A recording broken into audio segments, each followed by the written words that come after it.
Intelligence, my friend, cannot be contained within a scope of 1 to 100. You're more than a score. It's okay to say, I don't know and I need help.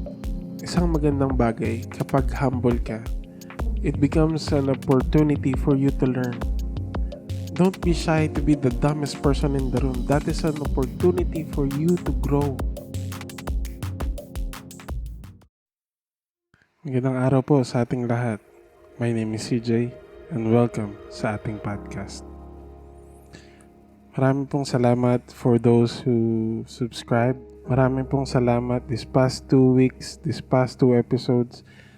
It's been overwhelming yung pong support. It has been amazing hearing from you, yung pong reaction nyo at yung pong kung paano kayo nakarelate dun sa ating mga napag-usapan in the past 2 weeks.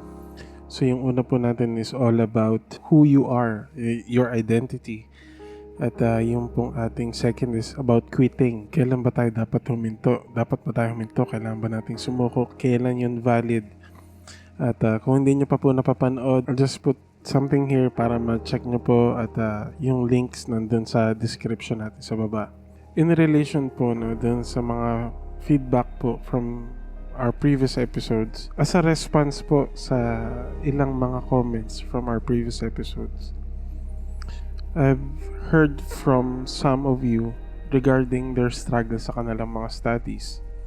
So I decided to do a show for you, a podcast for you. Ngayon po pag-uusapan natin some tips for students to become a better version of themselves. So una, study hard what interests you the most. You could be in psychology, you could be in the ACADS, pero within that discipline, marami pang subdivisions, marami pang particulars, marami pang specialization na pwede nyo pong i-venture out. What part of the industry that you're in right now interests you the most? Kung kayo po ay nasa medicine, anong mas gusto nyo? Sa pedia, sa oncology, wherever. Look for what interests you the most, because if your interest is there, studying for it would not be a struggle. Mag-i-enjoy ka. Mahirap, yes, but you find it enjoyable. Second, don't care about what others think of you. Remember, opinions and truth is two different things. People will always have an opinion about you and where you should be and what you should behave. Dapat ganito ka, dapat ganire, dapat etc. etc. etc. Pero it doesn't mean that is the truth. If people are still blaming you, totoo ba? Yun ang tanong. Kung opinion lang nila, tas hindi naman totoo, hayaan mo na sila. Wala kang magagawa. May opinion talaga sila. Just don't let them take away your joy. Okay? Pangatlo, your intelligence is not determined by your examination grades, but by your willingness to learn, your ability to think, and to solve problems. Doon nagkakasukatan sinong matalino, sinong hindi. Maraming dapat i-consider when it comes to examination scores. Kaya hindi siya magandang basis to measure one's intelligence. Some people are having a hard time writing essays, while some, ay nako, it's a walk in the park. Some find it hard memorizing. So pag nagpa-enumeration ka, tapos na ang boxing. But the real question is, are you willing to learn? How much effort do you put into learning? Can you solve real life problems? Intelligence, my friend, cannot be contained within a scope of 1 to 100. You're more than a score. Fourth, embrace the uncertainty. May mga bagay talagang mahirap intindihin at hindi mo maintindihan kahit anong pilit. So don't be afraid to ask questions. You'll learn more if you ask more. But you have to ask the right kind of question to the right kind of person. Hindi pwedeng mema lang. Pinag-iisipan ang lahat ng tanong at kanino natin itatanong. Kung ganon ang attitude natin, mas malaki yung chance natin to grow as a person. Mas malaki yung chance for us to learn new things. Fifth on our list, your skills are much more important than your grades. Again, your skills are much more important than your grades. Oo nga, nakapag medicine ka nga, mataas nga yung score mo sa mga exams nyo. Pero malapit ka ng mag-residency, hindi ka pa rin sanay makakita ng dugo, hinihimatay ka pa rin. Hindi ka pa rin sanay magtahi ng sugat. Paano gagawin natin? Nursing student ka, you're top of your class, pero hindi ka pa rin sanay mag-check ng BP. Paano yun? You're a psychologist, you know all the theories of personalities, pero hanggang ngayon hindi ka sanay makipag-usap sa mga clients. There are more things in life more valuable than grades. I'm not telling you not to strive for higher grades. Consolation yun para sa mga nagpapaaral sa atin. What I'm telling you is, more than the grades, we should strive for learning. We should strive to become a better version of ourselves. To be a better person, not just having a better grade. Sixth, learn by understanding and not by memorizing.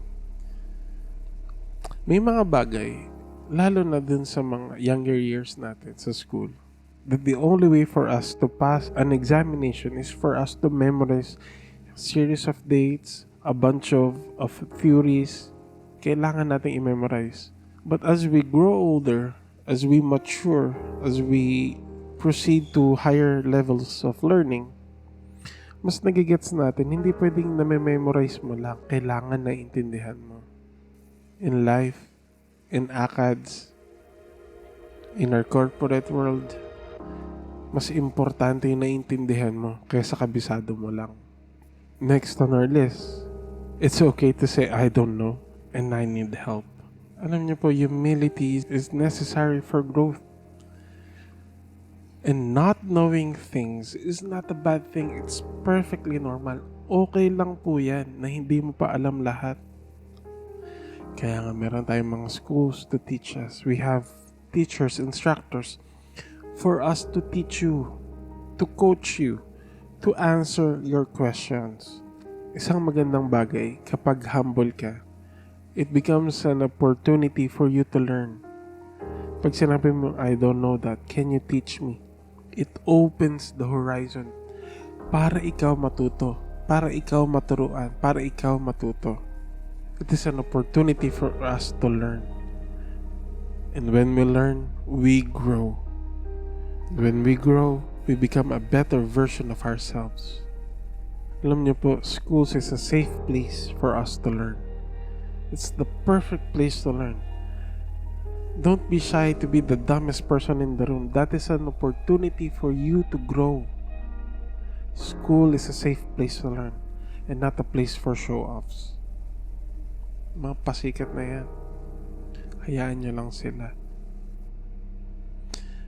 Next on our list, know how to solve every problem that has been solved.